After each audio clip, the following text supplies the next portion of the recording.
What's up, everybody? Welcome to Askrinde. This is Rinde Adebayo, digital entrepreneur, real estate entrepreneur, coming to you with another video, and welcome to Askrinde.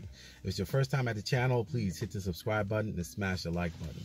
So today, as you can see, this is my first Uber Q&A, and I've been actually asked so many questions regarding foreclosure. With my schedule being busy, I felt I wanted to do a video that's on the go and answer some of your questions. So I'm gonna actually, for the first time, I'm actually gonna be fielding questions from my live session that I did the other day. And but before I talk about that and actually bring some of these topics up, I wanted to actually bring up this article. I don't know if you guys saw this article, but there's an article that was put on Fox News 5 days ago. So the foreclosure stories, really, they just don't stop pouring in, man. I mean, we see so much turmoil, and I don't know why this is not making national headlines.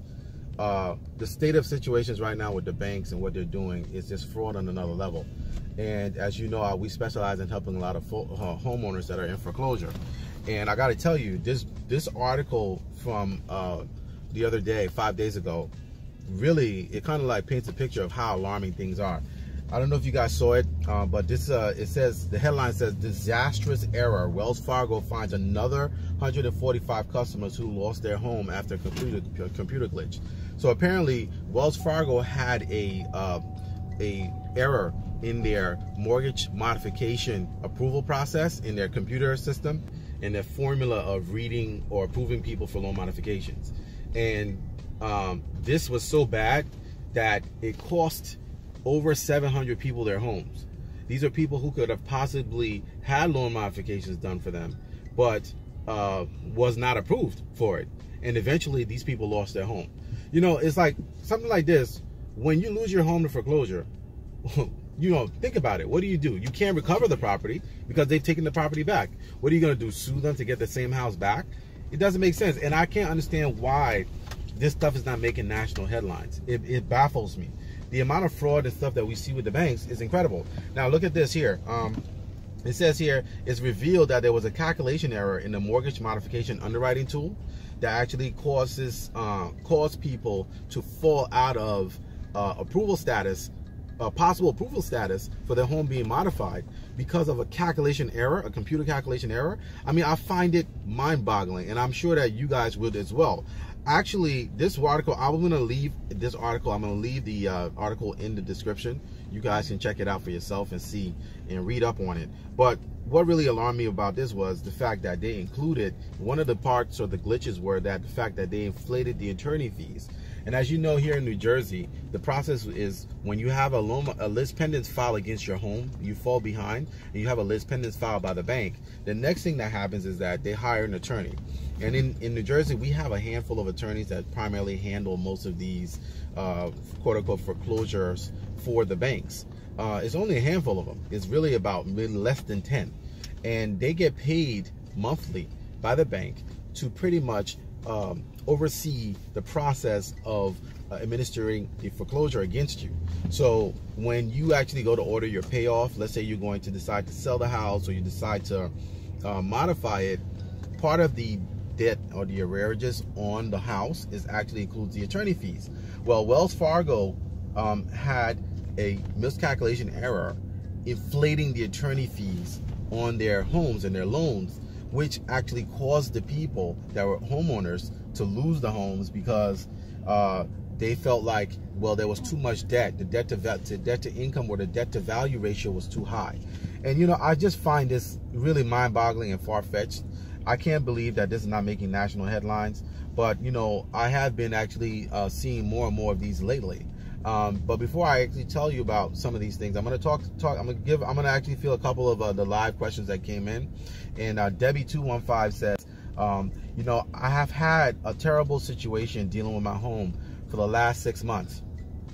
I've tried to reach out to my mortgage company and I've been denied a loan modification 5 times.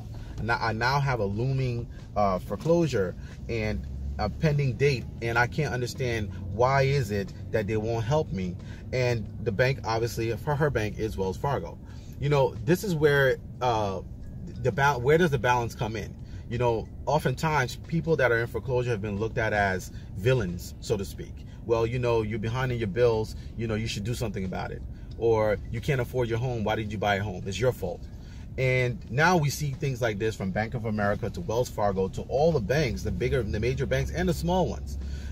We find disastrous fraud from them. You know, things that need to be uncovered that are not being addressed and not making national headlines. So the other thing too is she says here, she says, I've actually spoken to the bank regarding my status of my.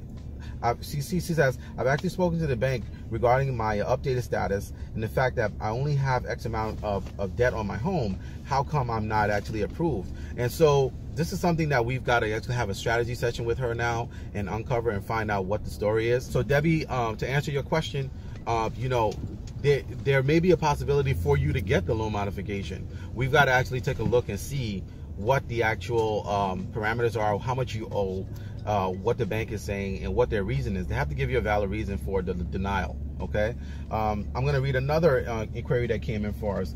Ken from Houston, Texas. Ken says, I can't understand why or how my mortgage debt went from being a certain amount and now it's over $100,000 more. I only have been behind for less than a year. So this is something that I've been seeing a lot more lately in the office, and these cases come up to us where we find that people are realizing that when they get behind a few months, they owe a certain amount of money, but when they go to actually find out from the bank how much the bank is stating that they owe, it's far more. It's kind of crazy. So I had a situation recently where someone told me that he only owes like $40,000 on the house, but when he ordered his payoff, he was trying to get a loan modification. When he ordered his payoff, he found out that they had the bank having for $110,000. How do you get from somebody who's less than a year behind? How do you get from $46,000 to $110,000? It makes no sense. So we're unraveling this one case at a time. But I want to say that, you know, if you're in a situation of despair regarding this and you need help, reach out to us. My phone number is 201-855-7575. Click the link below in the description box, and we'll definitely do all we can to help you. I can share this with you that there is a fighting chance for you to be able to keep your home. If you're in foreclosure and you need help, we want to guide you. We want to help you. But, you know, again, I'm so upset about this because, you know, Wells Fargo and all these other banks have had so many years of the same story. If you're in a situation right now where you have your house and you're pending looming foreclosure and you need help on how to figure out what to do going forward, definitely reach out to us. My email address is askrindenow@gmail.com. And I want to basically be there for you and have a fighting chance with these banks. You know, it's kind of crazy. You know, I just can't believe that this happened to us in the U.S. In 2019, 2018, 2019. It's far-fetched. So if you have a story or anything that you know about, please, I want to hear more about this. But, you know, these type of things have to stop. You know, it's crazy that we're actually in a situation where people are looking for home ownership, the American dream, and that American dream is being dashed, you know, by greedy banks. Again, you know, doesn't mean that you don't have a responsibility or I don't have a responsibility as a homeowner. We all do. But when it comes to, you know, keeping your home or being in a place where you're able to afford the home and basically have a fighting chance to move forward, you should have that opportunity. We really believe in that. But articles like this, you know, are really disturbing to me. So I wanted to actually bring this up in my first live. Look out for us. We're going to be doing more foreclosure lives, and we're going to be launching that very soon. Please like, comment, share my videos. We're on a mission to grow our network across the country and help a lot of families. Okay. And until next time, I look forward to you know, connecting with you guys. Email me askrindenow@gmail.com. Go to my website, register, and foreclosurelive.com. And I will talk to you guys soon. Thank you for watching.